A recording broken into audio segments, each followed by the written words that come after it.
Welcome to our how to play video for Pasta Pasta, the game where you score the most points by banking the most pasta before the game ends. To start, shuffle all the cards thoroughly and place them randomly in a 4x4 grid with a corner card face down. Make a draw pile with the remaining cards and place the al dente chip within reach. Place the chef's hat token on the face down corner card. On your turn, you can either pick up cards from the grid or bank pasta from your hand.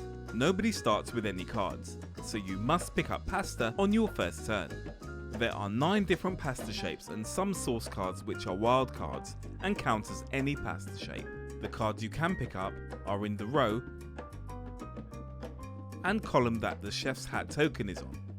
To take cards, choose a card type, either a pasta shape or source cards from the available row and column. So in this instance, you could take either 1 spaghetti, 1 sauce, 1 ravioli, or 1 spirelli, or 2 macaroni. You must take all of the type you choose. Once you have taken cards from the grid, place new cards from the draw pile face down in the empty spots.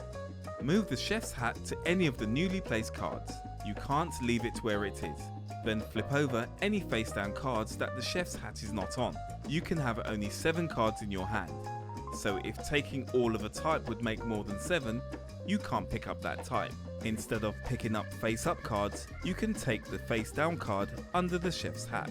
If you do this, replace the card you picked up and put the chef's hat back on top. Your turn is now over. Instead of taking cards, you could choose to bank cards from your hand. To bank pasta, simply place a set of 1 to 7 matching cards face up in front of you. You can only bank one type of pasta on your turn. However, you do not have to bank all of that type. You can add to those sets on future turns by banking more cards of that type.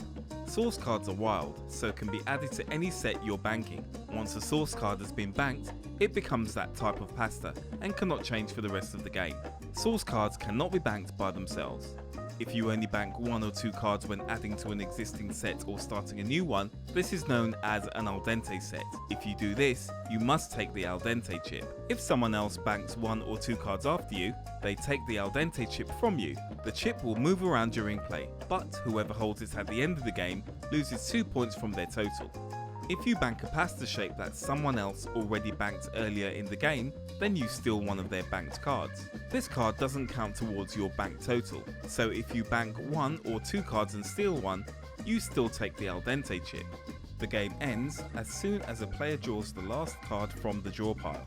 Once this happens, everyone counts the number of cards they banked. Each card is worth 1 point. Don't forget to minus 2 points if you're left holding the al dente chip. The player with the most points wins!